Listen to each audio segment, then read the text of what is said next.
অনুমোদন দিলাম এবং আজ থেকেই আজ ছিল নতুন মুখ্যমন্ত্রীর প্রথম দিন। নবান্নে ঢুকতেই রাজ্যের নবম মুখ্যমন্ত্রী শুভেন্দু অধিকারীকে গার্ড অফ অনার দেওয়া হয়।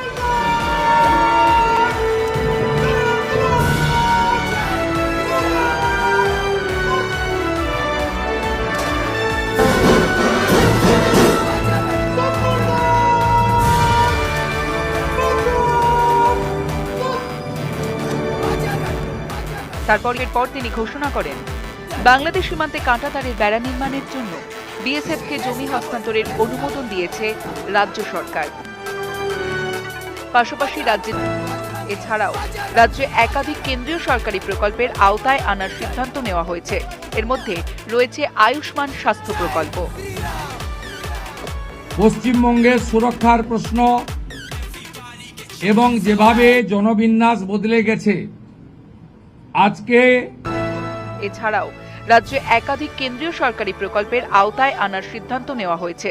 এর মধ্যে রয়েছে আয়ুষ্মান স্বাস্থ্য প্রকল্প। পশ্চিমবঙ্গের সুরক্ষার প্রশ্ন এবং যেভাবে জনবিন্যাস বদলে গেছে আজকে এবং আজ থেকেই ল্যান্ড ট্রান্সফার প্রক্রিয়া শুরু হবে।